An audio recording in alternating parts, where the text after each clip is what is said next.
Thanksgiving night, Bengals and Ravens. Man, it sure would have helped the Bengals to have had Joe Burrow yesterday.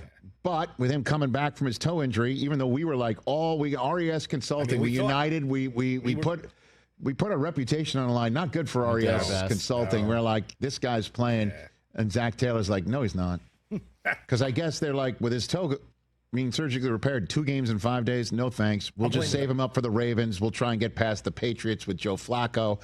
What ends up happening is Flacco throws a ball for T. Higgins, hoping for the best. Higgins comes down. He's hurt. He's now out of the Thanksgiving game. So is Trey Hendrickson. Oof. He's now out. Jamar Chase, though, is coming back.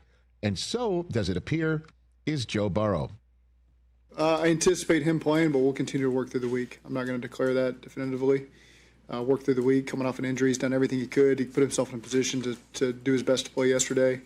And we'll continue with that mindset. But he looks like he's in good shape right now to be ready to go. Okie dokie. Oof. Okie dokie. Ravens are like, you sure? You know, just one more week. I mean, it's fine. You sure? We wouldn't mind Joe Flacco coming back here as a starting quarterback for an Ohio team for the second time this year.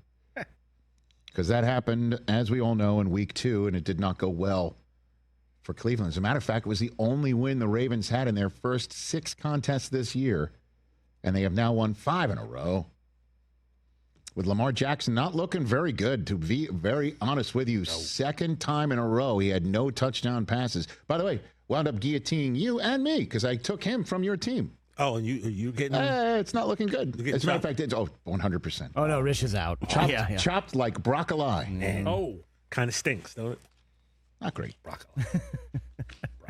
You know the text chain. I'll still be on it. I don't mind responding. Listen, the Ravens have run it down 5 in a row now. They have, in fact, because they're 2-0 in division, having beaten the Browns twice.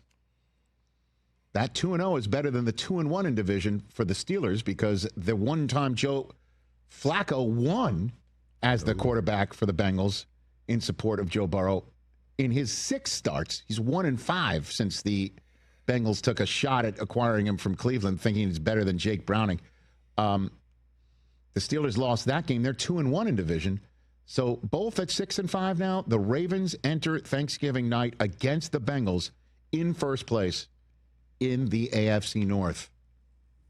John Harbaugh had this to say after, they're not hanging this in the Louvre, if you will, after beating the Jets with Lamar Jackson having 0 touchdown passes for the second straight game. Utmost confidence in Lamar Jackson.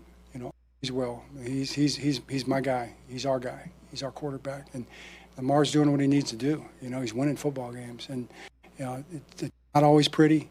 I don't know how many times in the last however many years we've had wins like this where we've gotten up here and said, it's not pretty and it's not perfect, but it's us. It's us competing and fighting, and that's what Lamar's doing. The pretty games will be there. They'll be there for Lamar Jackson. You can bet on that. But I'm proud of him right now. I'm really proud of him. The way he's fighting to win football games. Find someone in your life to love and defend you, right? The way John Harbaugh defends Lamar Jackson. Even when Lamar is demanding a trade, pressing send on a tweet saying, "I don't want to play for the Ravens anymore," just as John sits down at an owners' meeting in front of the cameras while they're in a contract dispute. Even then, John was all in on 8. As well, it makes sense. I'm with him, man. The Ravens have won those 5 in a row with scoring 20 or more and allowing fewer than 20 points in that streak. It's the longest streak by any team since the 2023 Niners, who, as we all know, made the Super Bowl. It's the longest streak in Ravens history. They have totally flipped the script. Weeks 1 through 6, their point margin was -50. It's now +64 since week 8. And Derrick Henry, just give it a 22, everybody. Maybe that's what we'll see on Thanksgiving night, right? Turn that defense that actually played pretty well. I just went a little higher register against your Patriots, Chris. Pretty well. Better than you'd think. Yeah, and helped the Pats line was roll 22 downhill, man. It was his 30th career game with 2 or more rush yards. The only ones in the history of the NFL who are in that 30 such game club are Emmett with 36 and LaDainian with 38. And he moved into 12th place on the all-time rushing yards list in Week 12. You know the 3 players he passed? This is what happens when you start moving up the charts this high. They're named Marcus Allen, Edgerrin James, and Marshall Faulk. Woo. And all he needs on Thanksgiving night is 17 rush yards against the Cincinnati Bengals defense, and he will be 11th all-time passing Jim Brown. Oh, wow. Which means Derrick Henry could be in the dirty dozen if they want to make that again. But he's not retiring anytime soon. You never know, though. The Ravens have caught the Steelers, but looks like they're getting Joe Burrow on Thanksgiving night. Oh, okay. And looks like it's confirmed. Yeah, he posted that. Hey, you made it all the way to the end. Thanks for that. Check us out every single day streaming live on Disney Plus and the ESPN app 12 to 3 Eastern.